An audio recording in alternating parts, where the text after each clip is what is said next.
Okay, welcome back to another episode of the Humble Hustle Podcast. We're your hosts, Nick Jones and Kayla Ebner. Hello, hello. And today, we are tired because we just filmed an entire episode with a guest. They're gone now. Fire It's episode. been a long day. We're hot, hungry, and just tired.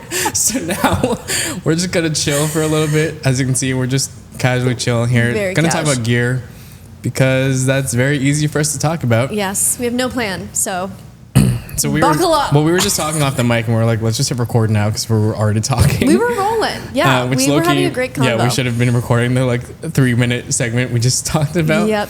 But let's recreate it for the folks at home. Yeah, let's do it. Basically, we were saying, what is it? Well, let's start off with the basics. People always say, does the gear I have matter? And the short answer is yes. Yes, it does. Because when it comes to gear, a lot of people that are asking this question are beginners. And, to know, not dissing beginners at all, it's a valid question for sure. But when these beginners are asking, what gear should I get? Does the gear matter to make this high quality stuff? The people that are responding to that are typically the seasoned professionals that have been doing this for years, if not decades, who have tens of thousands of dollars worth of gear at their disposal because of that experience. So as much as those people want to say oh yeah, we can relate and we used to be there. Yeah, you did, but it was so long ago that it's almost it's such a distant memory that your current present working with $10,000 plus camera setups is so alien to those beginners that they cannot relate at all.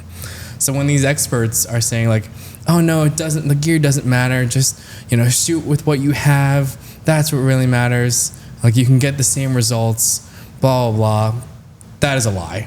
You can't. And we're talking about what balling on a budget kind of means, and I hate being this vague ass answer, but it really just depends on what your definition of budget is. Mm-hmm. We were saying, my definition of a budget camera is $1,000 camera, the Sony ZV-E1 or whatever is what I would recommend as a beginner camera. But to other people, a budget friendly camera is $400 to $500 because in their current situation, that's what they can afford. And it's very difficult to find something in that price range that can do the same thing as a $1,500, $2,000 camera. Yeah. And at that point, if you're spending or only looking to spend $400 or $500 on a old Canon Rebel T7 or whatever is the newest one, you're better off just using your smartphone. For sure.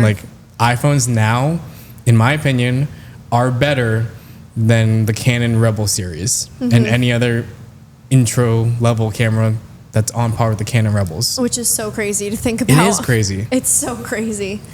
Yeah. I mean, when I got my first camera, it was a gift from my parents, and I just liked photography.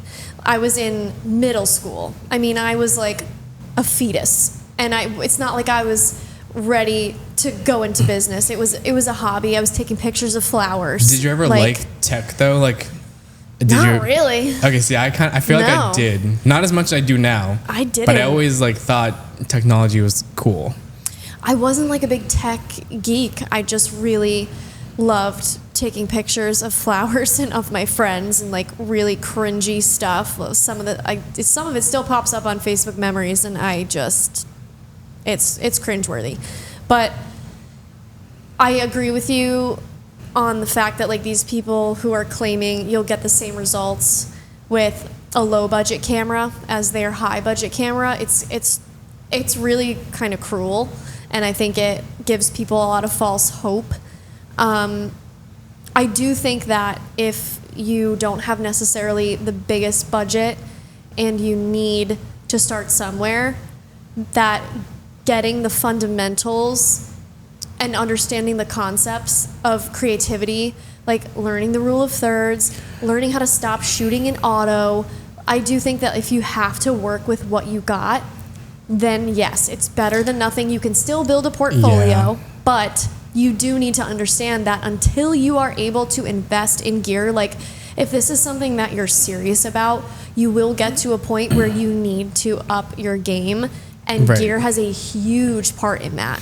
You're Yeah. only going to stay here. If you're trying to get here, you're not going to be able to work with the gear that you have down here. It's just, Because it's like not going to happen. I hate telling people stuff like, you know, if you can't afford that, just focus on the fundamentals. Yeah, like lighting is what really matters. That's gonna make the difference. Well, yes, that is kind of true. Like stuff like that is underrated, but so many people say that to people. And like, oh yeah, like focusing on the fundamentals. That's where you're really gonna learn. Like lighting is what's gonna get you, not the gear. I'm talking like settings. Oh yeah, I'm that talking stuff too, learning manual for sure. mode. And like I agree, that's all very important.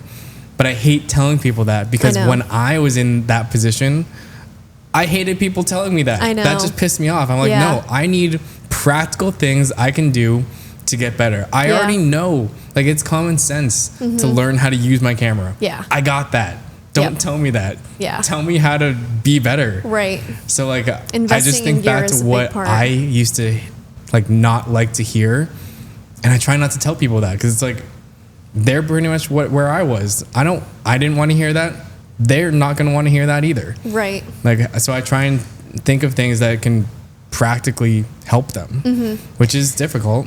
It is. It is. And a lot of it is going to come down to, well, with the gear that you have, can you reach out to businesses and offer them a video or some photos at a low cost, you know, offer them 50% off and kind of build up your budget and, you know, save money to invest in that gear. Like use what you have for now and then I would try to get honestly some say money. like renting cameras might be the best option.